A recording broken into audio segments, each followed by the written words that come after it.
धीर्धैनं श्रवणपटे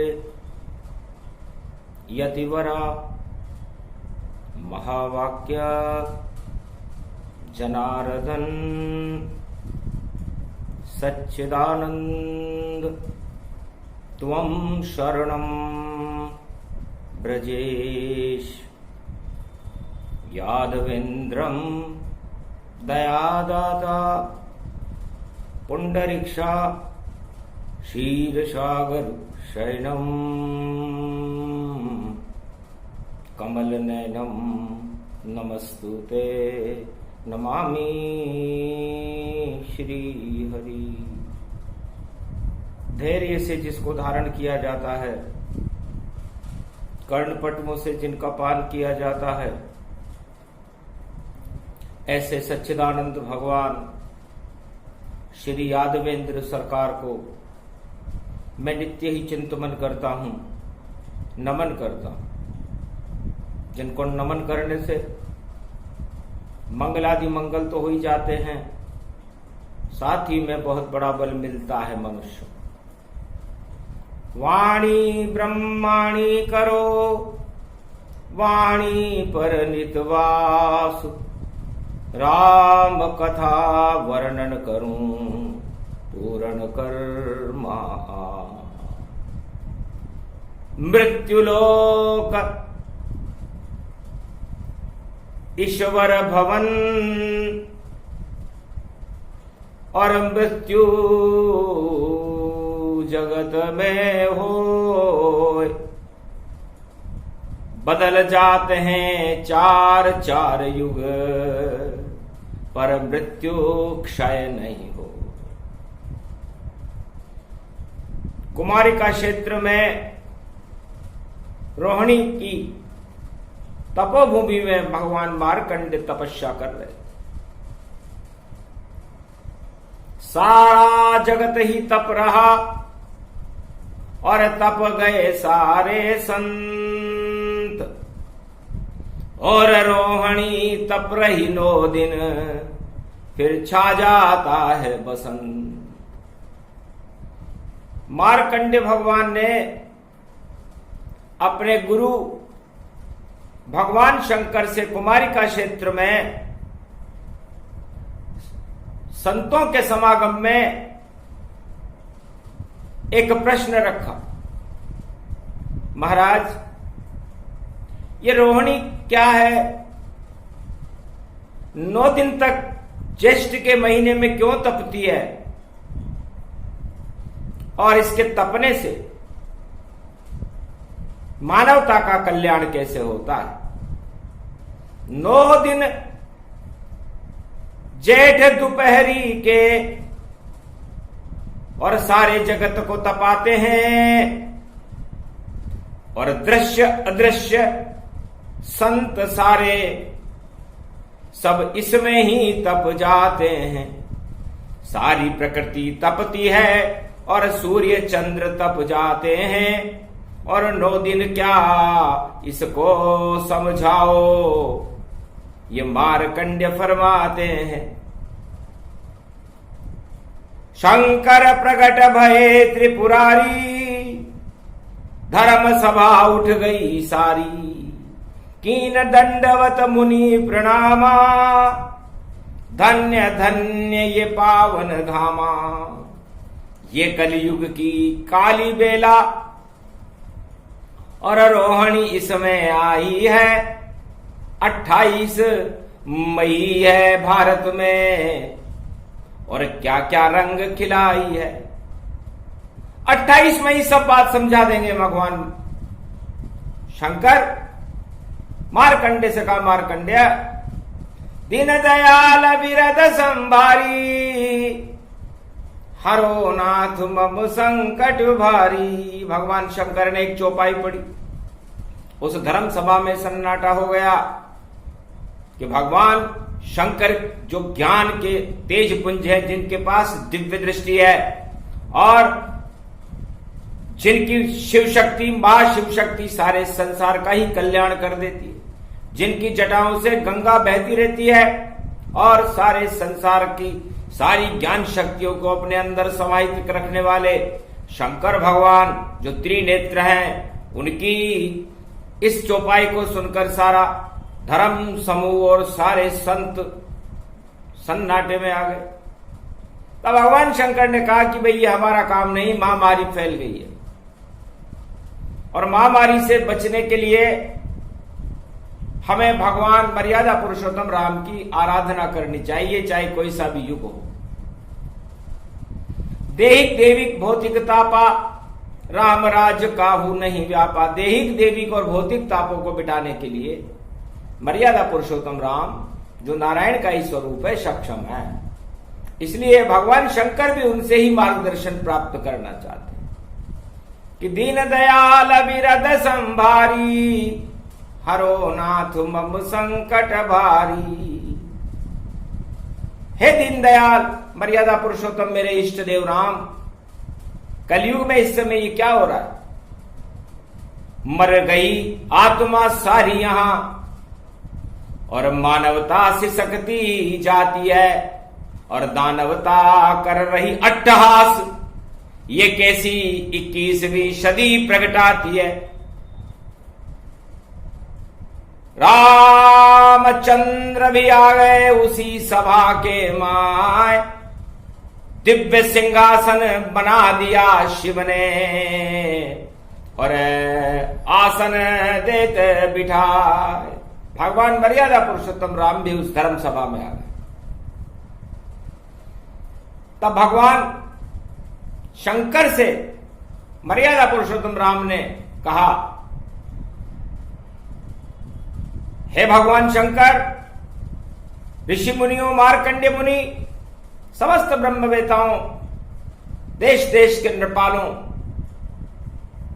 आप इस मृत्युलोक में जिसे मैंने ही बनाया है, जीवन बाद में बनाया है, मृत्यु पहले बनाई है, इससे मृत्यु से न डरो। मृत्यु से बचने के लिए मैंने आत्मा मरती कभी नहीं, ये प्रबल रूप मेरा मानो और पंच तत्व की देह यहां 10 इंद्री इसको ही मानो। पंच तत्व ही मरता है और आत्मा कभी मरती ही नहीं, क्योंकि पंच तत्व की देह दशानन और अमृत इसमें भरती ही नहीं। संसार में चारों युगों में 2 ही जातियां होती है, एक मानव जाति और एक दानव जाति।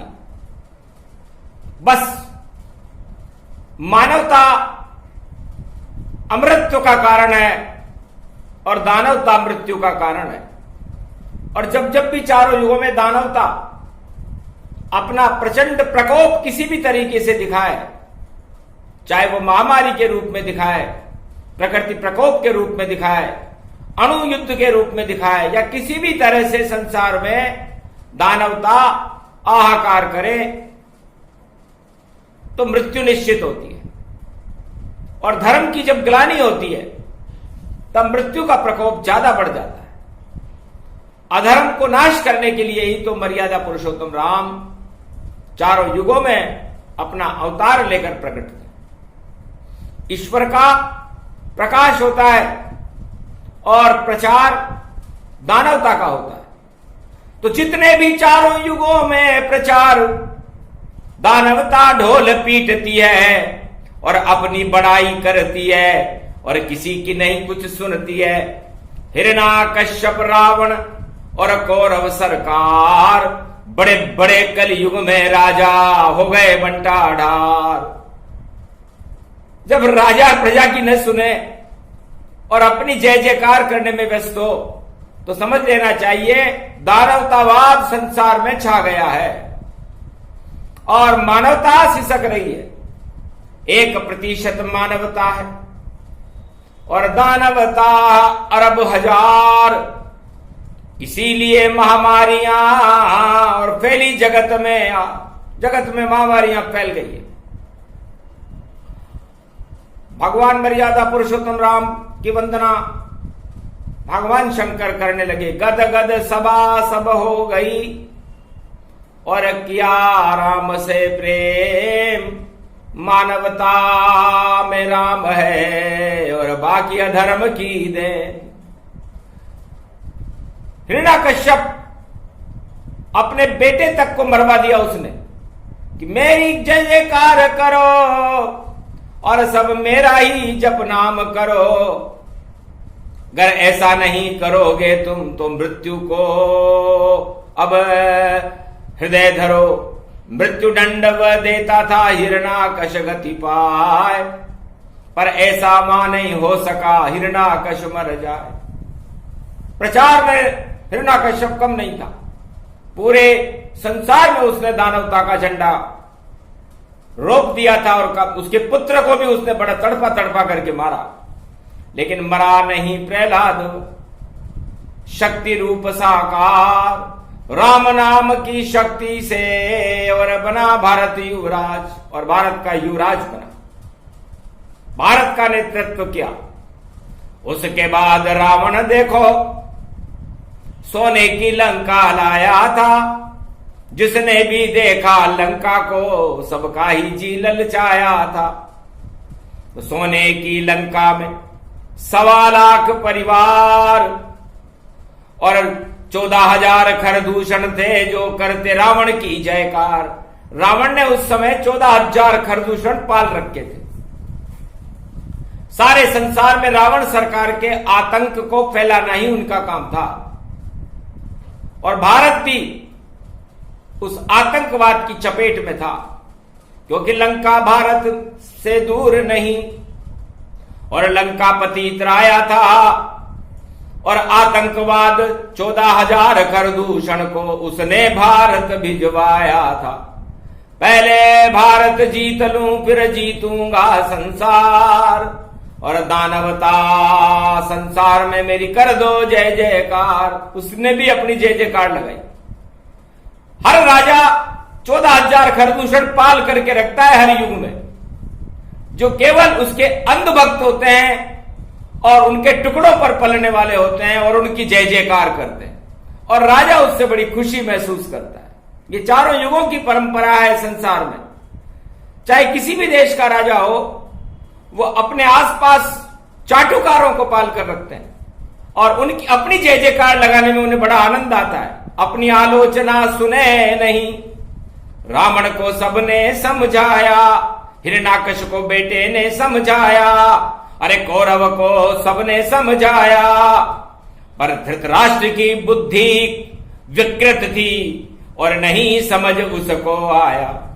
आखिर कौरव सरकार का हो गया बंटाढार और रावण संकार भी और बनी मौत के द्वार। 1.25 लाख नाती मारे गए। विभीषण ने बड़ा समझाया था, भैया राम से विरोध मत करो। इसलिए ये 14,000 खरदूषण हर समय संसार में विचरण करते हैं हर युग में और उन राजाओं की जय जयकार करते हैं जो नकली होते हैं, उनमें शक्ति नहीं होती। शक्तिहीन राजा हुए और करते खूब प्रचार और मर्यादा पुरुषोत्तम राम ने और नहीं कोई प्रचार। प्रहलाद का कोई प्रचार नहीं था वहां पर। सत्य का प्रकाश हुआ प्रहलाद और दानवता पर सतयुग में परम विजय प्राप्त हुई। मर्यादा पुरुषोत्तम राम को तो कोई जानता भी नहीं था, जंगल में थे वो, सफेद केसरिया वस्त्र पहन करके और वन में कंदमूल फल खा रहे थे भारत के युवराज। प्रचार नाम की तो कोई वस्तु वहां थी नहीं और लंका के प्रचार करने वाले चक्रवर्ती सम्राट रावण का सत्यानाश कर दिया। बंटाढार हो गए प्रचार, खरदूषण सारे मारे गए और कृष्ण आ गए द्वापर में, कौरव सरकार सब चले गए। दुर्योधन धृतराष्ट्र मर गए यहां और कोई नहीं बच पाया था और धर्मराज युधिष्ठिर को श्री कृष्ण ने राजा बनाया था। तो है संसार वासियों, प्रचार नकली वस्तुओं का होता है, चाहे किसी भी माध्यम से हो। इसलिए जो सत्य का राज्य करेगा संसार में वो प्रचार से दूर रहेगा। जो राजा अपने को प्रचार से दूर रखे और ईश्वर का प्रकाश फैलाए, वो राजा मानव राजा माना जाएगा। और जो अपने प्रचार में ही व्यस्त रहे और अपनी जय जयकार कराए, वो दानव राजा माना जाएगा। तो मानवता और दानवता में ये फर्क है। अब मुद्दा कलयुग का भारी, क्योंकि फैल गई यहां महामारी, इसको हटाएं कैसे हम, ये समझ नहीं कोई पारी। सारी दुनिया में कोई और समझा सका न नाय, सब अपनी ही श्रेष्ठता और जगत में रहे बताए। कोई कहता है मेरी दवाई श्रेष्ठ है, कोई कहता है मैं श्रेष्ठ हूं, कोई कहता है ये खराब है। अरे दवा कभी खराब नहीं होती, दवा दवा ही होती है और दवा से रक्षा होती है। और ईश्वर भी प्राण बचाते हैं, ईश्वर में शक्ति होती है। तो क्यों करते हो व्यर्थ विवाद, ये पांचों उंगलियां बराबर नहीं होती, कोई छोटी होती कोई बड़ी होती और कोई देखो लंबी ही होती। पर श्री कृष्ण भगवान ने और छोटी उंगली दिखाए और सारे जगत को बचा लिया था, गिरिवर लिया उठाए। भगवान श्री कृष्ण ने सबसे छोटी उंगली के ऊपर गिरिवर उठाया था। तो छोटा बड़ा नहीं यहां कोई, और जिसमें अद्भुत शक्ति होई। आप अपने आप को छोटा बड़ा बताने पर क्यों अपनी श्रेष्ठता साबित करने में लगे हुए? श्रेष्ठता तो वह है जो मानवता का कल्याण करे, चाहे वो एक चींटी भी क्यों ना हो। और वह हाथी भी बेकार है यदि वह मानवता का कल्याण न कर सके। तो मानवता का कल्याण करने के लिए यह रोहिणी बड़ी महत्वपूर्ण है।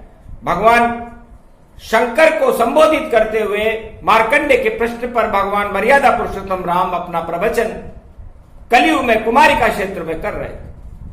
अद्भुत समय अद्भुत गति जाना, 28 मई में माना, 2 में माया जानिए और ब्रह्म का रूप, और अष्ट दुर्गा सामने खड़ी देखो दिव्य स्वरूप। ये कुमारिका क्षेत्र है जहां पर 8 दुर्गाएं अष्टभुजाली वाली जगदम्बा और 9 दुर्गा जानकी जी खड़ी हुई हैं। मर्यादा पुरुषोत्तम राम के वामांग में विराजमान है और मर्यादा पुरुषोत्तम राम माया और ब्रह्म के साथ कलयुग में अपना प्रवचन कर रहे हैं कि 10 पर ही बोलूंगा मैं जब भी प्रकट होता भारत में तो 10 का अंक मिटा देता और 10 दिशा में जय जयकार करे। मेरा काम ही 10 दिशाओं में अमृत की बौछार करना और राम नाम की बौछार करना और सारी महामारियों को हटाना होता है। आतंकवाद को मैं देखना भी नहीं चाहता। हाथ उठाकर मैंने प्रतिज्ञा की थी त्रेता युग में, निश्चर विहीन पृथ्वी करूं। हाथ उठाए राम, 14 वर्ष में कर दिया रावण काम तमाम। वो थे राजा, आज के राजा तो भाषण देते हैं, उनसे होता कुछ नहीं है। नए नए नारे रोज लगाते और फिर बदल बदल के लाते हैं। कलयुग के जगत में सारे राजा अपने को श्रेष्ठ बताते हैं। श्रेष्ठ वो नहीं जो नए नए नारे रोज ला दे और प्रजा का तो कल्याण ही ना हो। श्रेष्ठ वह है जो नारा न लगाए करके दिखा दे। तो भगवान राम कहते हैं कि ये 10 का अंक द्वापर में मेरे सामने आया, त्रेता में मेरे सामने आया, सतयुग में मेरे सामने आया। सतयुग में तो 1 और 0 था। 1 हिरण्यकश्यप था और 0 उसका लड़का प्रहलाद था। ये 10 का अंक वहां पर आया था। तब सर्वशक्ति वैभव गति 0 में कर दिया प्रकाश और हिरण्यकश्यप मारा गया, हो गया उसका नाश। तो सत्य की विजय कर दी मैंने, 0 में भी सत्य भर दिया और उस एक दानवतावादी राक्षस हिरण्यकश्यप का नामो निशान मिटा दिया। फिर त्रेता युग आया जब तो दशानन रूप यहां भारी था, आतंकवाद फैलाता था और जगत में देखो हाहाकारी था। तो उसी दशानन को मैंने और लंका जाके मार और सारे जगत का कर दिया रामचंद्र उद्धार। उस दशानन रावण को मैंने ही मारा और इसलिए मारा कि तुम अपना आतंक मानवता को सिसकाने में क्यों कर रहे हो। तुम्हारे पास शक्ति थी, भक्ति थी, 4 वेद 6 शास्त्र 18 पुराण के ज्ञाता थे, तो मानवता का कल्याण करते। अपना झूठा प्रचार प्रसार क्यों करवा रहे हो। 14,000 खरदूषण क्या कर लेंगे। तुम ही शक्तिशाली हो, ये तो मूर्ख मान, ये क्या जय जयकार करेंगे, ये नहीं कोई भगवान। ये तो टुकड़े पे पलने वाले और 1.25 लाख ये नाती हैं, और तेरे घर में नहीं कोई, और देखो जले दिया नहीं बाती है, एक दिया ही जलेगा, नाम विभीषण जान, वही लंका का राज करेगा, बोले राम भगवान। इस तरह दशानन को मैंने त्रेता युग में समाप्त कर दिया, और द्वापर में मैं खुद ही ब्रह्म, और 10 रूप दशानन मिटाने आया था। और गीता ज्ञान कुरुक्षेत्र में मैंने 5 पांडव को सुनाया था। तो 5 पांडव वो 5 रहे, और एक कृष्ण जब मिलते हैं तो 5 और 5 दुगने होकर और 10 दिशाओं में विचरते हैं। तो 10 दिशाओं के अंदर हो गया पांडव प्रकाश, और महाभारत के युद्ध में हतनापुर कुरुक्षेत्र में हो गया कौरव नाश। और फिर कलयुग में ये 10 का अंक आया, कोरोना महामारी के बीच में आया और रोहिणी के बीच में आया। तो रोहिणी है मनुष्यों, अब आपको मैं वो मुख्य संदेश जिसे सुनाना था, मार्कंडे का प्रश्न था, उसका उत्तर देता हूं कि हर मनुष्य के अंदर 2 विचारधाराएं होती हैं। जो आत्मा को हम मृत्युलोक में भेजते हैं 4 युगों में, या तो वो मानवता के रास्ते पर जाता है या दानवता के रास्ते पर जाता है। हमारे शरीर में ये पंच तत्व का शरीर है, इसे पांडव मानो। पांडव और पंच तत्व एक जैसे हैं, और इस पंच तत्व के अंदर आत्मा भगवान श्री कृष्ण को मानो। तो आत्मा के रथ में ये पंच तत्व रूपी पांडव सवार रहते हैं, और ये 10 इंद्रियां दुर्योधन का रूप है, रावण का रूप है, दशानन। ये आपको भटक भटक अज्ञातवास में जैसे पांडव भटके जाए, और हर युग में ये दानवता का दशानन सबको ही भटका। ये 10 इंद्रियां आपको भटकाने का काम करती है और आपके अंदर दानव वृत्ति पैदा करती है, और आप अपनी मानवता को छोड़कर वो अर्जुन उस भगवान कृष्ण के रथ से उतरकर और अज्ञातवास में और उस कौरव नीति की तरफ बढ़ने लगता है। और ये 10 इंद्रियां हर मनुष्य का पतन कर देती। इसलिए आप अपना जीवन बचाना चाहे कलयुग में, क्योंकि भगवान शंकर ने एक चौपाई पढ़ी है कि दीन दयाल विरद संभारी, हरो नाथ मम संकट भारी। हे दीन दयाल मर्यादा पुरुषोत्तम राम, हमारी करुण पुकार को सुनो और इस महामारी के संकट से हमारे देश को और सारे संसार को मुक्त करो। तो दीनदयाल का क्या कर्तव्य है? अपना प्रचार कराना नहीं, अपनी श्रेष्ठता साबित करना नहीं, हर मानवता का कल्याण करना, सारे जगत का कल्याण करना ईश्वर का धर्म है। ईश्वर कभी प्रचार नहीं करता। किसी भी युग में ईश्वर का कोई पोस्टर लगा हो, कोई प्रचार श्रृंखला उसने पैदा की हो तो बताओ। न नरसिंह ने किया, न वामन ने किया, न कच्छ मच्छ ने कभी नहीं, और नहीं राम लखन ने नहीं किया, नहीं कृष्ण किया, ये कभी नहीं। पर कलयुग में तो प्रचार तंत्र से राजा बन गए ताय, और रावण ने जो किया प्रचार तो कर दूषण फैलाए। तो ये प्रचार नकली लोग करते हैं, इसलिए प्रचार तंत्र से दूर रहना चाहिए और प्रकाश को महसूस करना चाहिए। तो ईश्वर का तो प्रकाश होता है, मानवता का तो प्रकाश होता है, और दानवता का प्रचार होता है। इसलिए यदि कहीं प्रचार हो रहा हो तो समझ लेना दानवता है, मानवता नहीं है। और यदि वहां प्रकाश हो रहा हो तो समझ लेना मानवता है। तो ये रोहिणी क्यों बनी, मुख्य मुद्दा इस पर है। और हम सारे संसार को संबोधित करना चाहते हैं कि सूर्य हमारी आत्मा है और मन चंद्रमा को कहते हैं। यह मन चंद्र गति से चलता है, जिस तरह चंद्रमा पृथ्वी के 2.25 दिन में चक्कर लगा लेता है, उस तरह हमारा ये मन 2.25 सेकंड में सारी इंद्रियों के चक्कर लगा लेता है। तो रोहिणी क्यों बनी? क्योंकि रोहिणी में चंद्रमा ज्यादा रहता है। राजा दक्ष की 27 लड़कियां थी, उनका विवाह चंद्रमा के साथ हुआ था, और रोहिणी सबसे ज्यादा चंद्रमा को प्रिय है, क्योंकि अमृत रोहिणी जानिए और अमृत करती पान। चंद्रमा के अमृत का पान रोहिणी ज्यादा करती है, तो रोहिणी में अमृत भरा हुआ रहता है।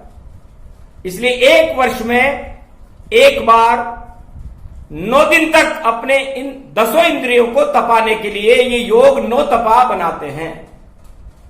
और जो मनुष्य इस मृत्युलोक में चारों युगों में जो महात्मा 9 दिन तक अपनी 10 इंद्रियों को रोहिणी के सूर्य में तपा लेता है, उसकी सारी महामारियां, काम, क्रोध, मद, लोभ, छल, पाखंड, राग, द्वेष, समस्त पाप इस रोहिणी के अमृत के प्रभाव से नष्ट हो जाते हैं।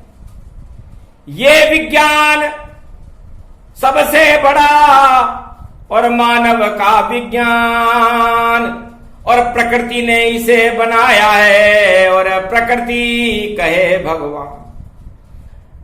ये मृत्युलोक में प्रकृति होती है, और लोकों में नहीं होती। और प्रकृति से प्राणवायु बनती है, और मृत्युलोक में आत्मा का आवास भगवान ने बनाया पंचतत्व में कि 100 वर्ष तक जीवन रहे तुम्हारा, और नहीं नष्ट ये पंचतत्व रहे प्यारा। कष्ट कभी यहां पर नहीं भोगो, और दूर हटो सब भारत रोगों। भारत से सारे रोग मुक्त हो। तो जब भी हर वर्ष में रोहिणी आए तो सूर्य भगवान से बड़ा तो कोई है नहीं, सारे संसार को प्रकाश करते। और सूर्य भगवान मकर राशि के अंदर अपने रथ में सवार होते हैं, और कर्क राशि में वो दक्षिणायन हो जाते हैं। तो उत्तरायण जब सूर्य हो और चले मेष की ओर, तो मेष राशि में सूर्य उच्च के होते हैं, और वृष राशि में चंद्रमा उच्च के होते हैं। तो मेष राशि को छोड़कर वृष राशि में जाए, और सूर्य जाए वृष राशि में, तो रोहिणी वहां प्रकट आए। तो रोहिणी का अमृत मन जानो, सूर्य आत्मा को यहां मानो। तो माया ब्रह्म मिलते यहां वह रोहिणी कहलाए, 9 दिन के ही मिलन में उत्पादन हो जाए। माया और ब्रह्म 9 दिन तक हर मनुष्य की आत्मा में मिलते हैं, सारे जगत में मिलते हैं। 9 महीने में गर्भ से बच्चा पैदा हो जाता है। जब स्त्री और पुरुष मिलते हैं तो इस सृष्टि की रचना मनुष्य करता है और उसके संतान पैदा होता है। इस तरह रोहिणी में 9 दिन तक सूर्य और चंद्रमा रोहिणी में मिलते हैं। इस मिलन को दिव्य मिलन कहते हैं। माया ब्रह्म मिलन इसे जानो, और सभी रोग को यहां क्षय मानो। तो तपे तपाए रोहिणी मंगल उनका हो, 33 करोड़ देवता भारत में तपते हैं हर कोई। 33 करोड़ देवता, ब्रह्मा विष्णु महेश, सूर्य चंद्रमा अग्नि और सभी हिमालय के ब्रह्मवेता इस 9 दिन में अपने आप को तपाते हैं। जिस तरह दूध को तपाने से मक्खन निकलता है, उसी तरह 9 दिन तक इस 10 इंद्रियों को तपाने के बाद जो अमृत निकलता है, वो अमृत इस समस्त रोगों को नष्ट कर देता है। नहीं कोई खावे दवा, 9 दिन तक तप जाए, ईश्वर नाम जपता रहे तो रोग नहीं फिर आए। 1 साल में 9 दिन होते हैं, और इस 9 दिन में संपूर्ण पृथ्वी के वातावरण और वायुमंडल को भी तपाया जाता है, ताकि सारी महामारियां, कीटाणु, सूरज देव उन्हें नष्ट करे, अमृत भर दे उसमें चंद्र, और सारी पृथ्वी के कष्ट हरे। सारी पृथ्वी के कष्ट हटाने आए मर्यादा पुरुषोत्तम राम। मारकंडे का प्रश्न था, सुन रहे शिव भगवान, उत्तर राम जी दे रहे। रोहिणी देत बताए, सूर्य वंश में राम जी और चंद्र कृष्ण वाय। तो राम और कृष्ण, सूर्य वंश में राम जी है और कृष्ण वंश, चंद्र वंश में कृष्ण है। तो सूर्य, राम और कृष्ण का मिलन है, सीता और राधे जी का मिलन है, शिव और शक्ति का मिलन है, और पवन पुत्र हनुमान उस मिलन की प्राणवायु को अपने अंदर समेट रहे, क्योंकि दास अनुदास पवन सुत जाना, रामचरण अनुगामी माना। रामचरण के दास हैं और देखो दिव्य प्रकाश, 49 करोड़ पवन चलाते और करते मृत्यु का नाश। प्राणवायु ही मृत्यु का नाश करती है और वह पवन चलाने का काम पवन पुत्र हनुमान जी महाराज का है, जो चारों युगों में राम के चरणों की पवन को सारे संसार में फैला देते हैं। तो है संसार वासियों, दानवतावादी प्रवृत्तियों से दूर रहो, भोगों से दूर रहो, इंद्रियों को और मन को आत्मा के वशीभूत करो और 9 दिन का मिलन तो देखो। तो रोहिणी तपती धरा पर और भारत में तप जाए, अन्न उत्पादन धरती पर हो, सारा जगत मुस्काए। खारे पानी को भी मीठा करके बरसा देती है, वह रोहिणी है, और उसमें अब उसके पति चंद्रमा का अमृत भी घुला रहे। तो यदि किसी को अमृत पान करना हो तो रोहिणी के 9 दिन तक भगवान का नाम ले। रोहिणी का एक एक पल बड़ा महत्वपूर्ण है। भगवान राम कहते हैं कि मैं सूर्य वंश में खुद उच्चका होकर के वृष राशि के स्वामी भगवान शंकर है, क्योंकि उनका वाहन ही नंदी है। और आज शुक्रवार का दिन है, तो वृष शुक्रवार में शुक्राचार्य भी मौजूद है। तो इन 10 इंद्रियों के अंदर शुक्राचार्य मौजूद रहते हैं।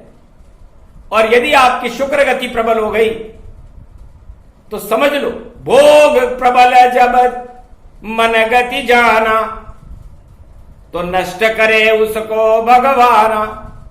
भोग वृत्ति को नष्ट करे और ये आत्माशय हो, पंच तत्वशय हो गया। शुक्र वृत्ति थी जो, ये शुक्राचार्य महाराज आपकी इंद्रियों को ललचा करके और आपको भ्रम कर देते। तो इंद्रियां मन के वशीभूत हो जाती है और मन चलायमान होता है और भोग की तरफ चला जाता है और भगवान से बहुत दूर हो जाता है और दानवतावाद को अपने शरीर में भर लेता है।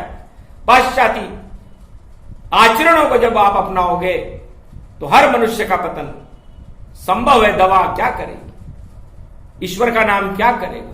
क्यों अपने आप को श्रेष्ठ बता रहे हो?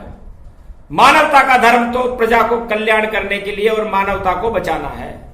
ईश्वर संपूर्ण संसार का होता है, किसी एक देश का नहीं।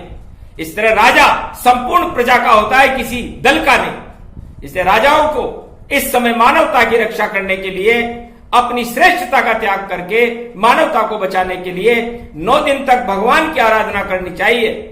ये राजा रघु ने भी की, जनक जी ने की, राम ने की, दशरथ ने की, भगवान कृष्ण ने की। सारे राजा अपने प्रजा का कल्याण करने के लिए भगवान होते हुए भी जंगलों में चले गए थे और ईश्वर की आराधना की थी। तो 9 दिन तक तो तप लो भारत में, अरे कल्याण ईश्वर खुद कर देगा और महामारी के इस विषाणु को पल में ही नष्ट वह कर देगा। शक्ति उसकी देखो, शक्ति और देखो बहुत विशाल, और जितने चारों युगों में आते हैं टल जाते हैं काल। विधि के संयोग को भी ईश्वर शक्तियां टाल देती है, ब्रह्मवेता टाल देते। तो ये महामारी कोरोना क्या चीज, इसे दवा के बल पे नहीं, ईश्वर शक्ति के बल पर और अपने मनोबल के ऊपर जीतो। आत्मबल ही ईश्वर बल है। आत्मा को प्रबल करो, और आत्मा को प्रबल करने का एक ही उपाय है कि रोहिणी के 9 दिन तक अपनी आत्मा को ईश्वर नामों से तपाओ, काम क्रोध मद लोभ को भगाओ, दानवतावादी प्रवृत्तियों से दूर रहो और मानवता के प्रकाश में सारे संसार में मानवता का प्रकाश फैलाओ। प्रचार नहीं, प्रचार करते ढोंगी बाबा, नकली सारे करते हैं। और इन नकल से दूर रहो भैया, और नकल मारीच ही मरते हैं। नकल करी जब रावण ने बना भिखारी ताय, चक्रवर्ती सम्राट था नकली बन गया है। पंचवटी में मारीच को और नकली हिरण बनाए, कालनेमी भी नकली बन गया, दीक्षा हनुमान दिलाए। सारे नकली मर गए, असली बचा है राम। चारों युगों में असली है भारत में राजा राम, बाकी सारे नकली है और नकली सब गए स्वर्ग सिधार, और सभी कर गए मानवता का देखो बंटाढार। हिरणाकश रावण कौरव और कर गए बंटाढार, आज तलक नहीं जानता और कोई उनका नाम निशान ही मिट गया। नहा नहीं कोई रोवन हारा, लंका में कोई रोने वाला नहीं है। तो ऐसी लंका बेकार, ऐसी सोने की नगर बेकार, ऐसे राजताज बेकार जिससे मानवता सिसके और आप 14,000 खरदूषण से अपने अपनी जय जयकार लगाओ। तो इन जयकारों से दूर रहो। जय तो भारत माता की लगनी चाहिए। भारत माता की जय हो, मर्यादा पुरुषोत्तम राम की जय हो, भगवान श्री कृष्ण की जय हो, मानवता की जय हो, आदि सनातन धर्म की जय हो, कुमारिका क्षेत्र की जय हो, मार्कंडे मुनि भगवान की जय हो, भगवान भोलेनाथ की जय हो। तो जय जय मानवता उठ गई यहां हिलोर। और देखो दूसरा प्रसंग है मचा राम का शोर। रोहिणी के सूर्य तो मर्यादा पुरुषोत्तम राम है और रोहिणी के चंद्रमा भगवान कृष्ण, दोनों का अद्भुत मिलन है। आज 28 के अंक में 10 बनते, तो इन दशानन प्रवृत्तियों से दूर रहो। इस आपकी आत्मा और शरीर के इस पंच तत्व में जो दशानन प्रवेश कर गया है दानवता का, भोग का, इस दशानन को आप स्वयं नष्ट कर दो। अपनी आत्मा को राम बनाओ और काम वासनाओं को हटा करके भारत को स्वर्ग बनाओ, वैकुंठ बनाओ और आत्मा और परमात्मा की जय जयकार करो, किसी राजा की नहीं।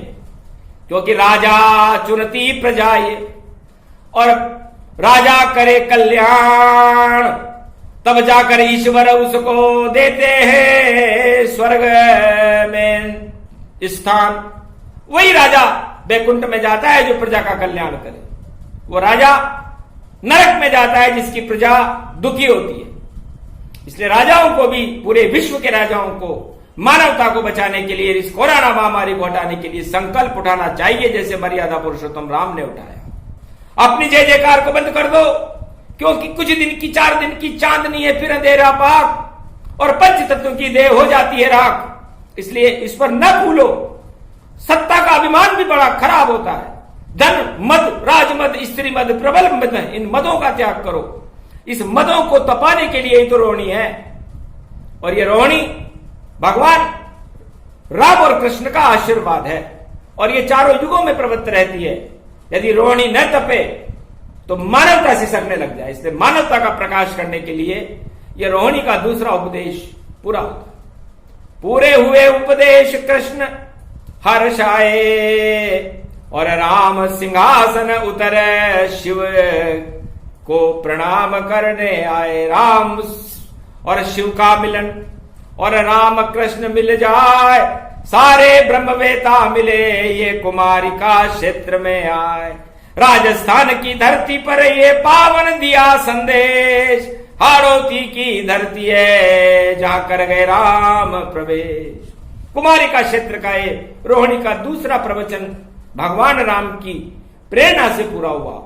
हे मर्यादा पुरुषोत्तम राम, भारत की कण कण में आपका आश्रय रहता है, कंकर कंकर में शंकर रहते हैं। इसलिए भारत भूमि की जय हो, जहां पर राम और कृष्ण कण कण में रमे हुए हैं। इतनी पावन भारत माता, और फिर यहां कोरोना क्यों आया? आप हटा दो राम कृष्ण इसे और नहीं चलेगी यहां माया। ये विषाणु यहां पर और आगे चल नहीं पाए। धन्य धन्य ये रोहिणी जो इसको दे ये तपा। काला फंगस और बीमारी सबको भारत से हटा देंगे। 9 दिन की रोहिणी 9 दिन में इन सबको ही निमटा देंगे। तो 9 दिन तक शुभ कर्म करो तो प्रजा हो ये कल्याण, और जय जयकार करो राम कृष्ण की और बोले शिव भगवान। ये प्रसंग जो भी सुने और रोहिणी अमृत प्रसंग, धन्य धन्य वह सुनने वाले और अमर हो गए। वो अमर होती आत्मा है जो इस प्रसंग को सुनती है, क्योंकि इसमें रोहिणी का अमृत है। भगवान राम कृष्ण 33 करोड़ देवता और शिव शक्ति, ब्रह्म शक्ति, विष्णु शक्ति, सारी शक्तियों का समागम इस रोहिणी पर्व पर भारत के कुमारिका क्षेत्र में हुआ। अहो भाव मानस तन पाई, जो ये प्रवचन राम सुनाई। कलयुग में भी आ गए, वाणी में श्री राम और मानवता का कर गए एक पल में कल्याण। इसलिए इस दशानन 28 मई को और कर दो दशानन त्याग को, बुद्धि का त्याग करो और करो राम अनुराग। बोलो जय श्री राम, जय भारत माता।